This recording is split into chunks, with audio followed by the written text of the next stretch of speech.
सर्दियाँ आएँ और साथ में नज़ला ज़ुकाम का तोहफ़ा ना हो, ऐसा हो ही नहीं सकता। मेरी तबीयत बहुत ज़्यादा ख़राब थी और मैंने कहा बाजी मुझे छुट्टी दे दो, लेकिन बाजी ने मुझे छुट्टी नहीं दी, तो मैंने अपना नज़ला ज़ुकाम का वायरस बाजी पर फेंक दिया। दिल ही दिल में बहुत खुश हुई कि बाजी भी बीमार हो जाएँगी और मुझे काम से छुट्टी मिल जाएगी, लेकिन भई ऐसा हो सकता था? बिल्कुल भी नहीं, मुझे तो लेने के देने पड़ गए। तो बाजी ने मुझे जल्दी से कॉल करके अभी इतवार को भी बुला लिया कि आज मेरी तबीयत ख़राब है, तो जल्दी से आ जाओ। आज मैं जैसे ही बाजी के घर में आई थी, सारे घर का काम जो है वो आप मुझे समेटना पड़ा और बाजी के किचन की हालत इतनी कुछ गंदी हुई पड़ी थी, मुझे समझ नहीं आती कहाँ से शुरू, कहाँ से खत्म करूँ। और उसके बाद बाजी के केबिन्स जो हैं वो मैंने एक-एक करके साफ़ किए, इतनी मिट्टी जमी हुई थी, मुझे समझ नहीं आती बाजी इनमें रखती कैसे हैं बर्तन। और बाजी ने कहा कि तुम सारे कैबिनेट्स को भी अच्छी तरह से नीट और क्लीन करके इसके चमका दो, तो मुझे समझ नहीं आ रही मैं इनको चमकाऊँ कैसे। फिर मैंने वही अपना जो आप कह लें कि काला तेल वाला लिक्विड बना के रगड़-रगड़ के अच्छी तरह से मैंने चमका दिए, तो ये बहुत ही मज़े का आप कह लें कि क्लीनर बन जाता है, इससे आप चमका लेते हैं। फिर बाजी का ऑर्डर आया भई कि मेरे घर की भी साफ-सफाई कर देनी है, तो भई ये 2 दिन का व्लॉग है जो मैंने मिक्स करके आपको 1 दिन में मैं दिखा रही हूँ, ये 2 दिन की मेरे काम की मेहनत है। फिर उसके बाद क्या किया भई, जब अगले दिन आई तो मैंने सारे जल्दी-जल्दी घर में झाड़ू लगाई और घर भी बाजी ने इतना गंदा किया हुआ था, समझ नहीं आ रही थी कि बाजी इतने गंद डालती कैसे हैं। और जो लोग कहते हैं ना कि भाई तुम बाजी के घर में सिर्फ बर्तन ही धोती हो, तो उनको मैं बता दूं बाजी जो है वो अकेली रहती है, वो जॉइंट फैमिली में नहीं रहती, तो अकेला बंदा जो है वो कितना ही काम कर सकता है, कितना ही गंद डाल सकता है। तो भाई बाजी के घर 2 लोग हैं, सिर्फ वो और उनके हस्बैंड,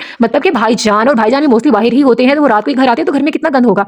और उसके बाद बाजी के बच्चे भी बहुत छोटे हैं और बाजी के अभी 2 ही बच्चे हैं, तो बस इतना गंद नहीं होता जितना काम होता है। भाई ये तो काम वालों के लिए वैसे भी सुख की बात होती है कि बहुत कम ऐसे घर हमें मिलते हैं कि जहाँ पे हमें काम जो है वो कम करना पड़ता है। और ये तो बाजी की मेहरबानी है जिन्होंने मुझे व्लॉग बनाने की इजाजत दी हुई, वरना कौन है जो अपने घर की इजाजत अपने के लिए व्लॉग बनाने की दे। ऐसा हो ही नहीं सकता, क्योंकि मैं दूसरी बाजी जिनके घर पे मैं काम करती हूँ, जिनकी फैमिली भी अच्छी खासी बड़ी है, अगर उनके घर में व्लॉग बनाऊँ तो मेरे तो व्लॉग रातों रात जो है लाखों में चले जाए, क्योंकि उनके घर के काम बहुत ज्यादा होते हैं, लेकिन वहाँ पे मुझे व्लॉग बनाने की इजाजत बिल्कुल भी नहीं है। वो तो एक दिन मुझे छोटी बाजी ने इजाजत दे दी थी, तो इसीलिए मैंने वहाँ पे व्लॉग बना ली थी। और जो कहते हैं ना कि भाई तुम बाजी हो, तुम बाजी हो, मैं तो कहती हूँ अल्लाह करे मुझे, अल्लाह मुझे भी बाजी बनाए, मैं भी कोई आया रखूँ, ताकि मेरे भी घर में सुकून आए और मेरा भी अल्लाह पाक मुझे इतना खूबसूरत बड़ा सारा घर दे जो कि मेरा घर हो, जो कि मेरी छत हो, जहाँ पे मैं रहूँ, मैं अपने बच्चों को रखूँ। मेरा बच्चे, मैं भी चाहती हूँ कि मेरे भी बच्चे अच्छे स्कूल में पढ़े, अच्छा खाएं, अच्छा पिएं, वो किसी के कपड़े ना पहने। मैं अपने बच्चों को ना ही लंडा पहनाऊं, मैं अपने बच्चों को अच्छे कपड़े पहनाऊं जो कि मतलब ब्रांड के होते हैं, सारी दुनिया पहनती है, और ताकि उन लोगों को वो बातें करने का मौका ही ना मिले जो आज इतनी बातें करते हैं। तो बस अल्लाह पाक से मैं तो अपने रब से मांगती हूँ, मैं तो किसी के आगे हाथ भी नहीं फैलाती, मैं अपनी मेहनत करती हूँ। यकीन जानो जो मुझे कमाई मिलती है ना, जितनी भी मुझे सैलरी मिलती है, वो मैं अपनी जात पे बिल्कुल भी खर्च नहीं करती, वो मैं अपने घर पे खर्च करती हूँ, अपने बच्चों पे खर्च करती हूँ, ताकि मेरे बच्चे अच्छा खाएं, अच्छा पिएं, और मेरे बच्चों की दवाइयाँ आए, ये सारी चीजें उन पे लगती हैं।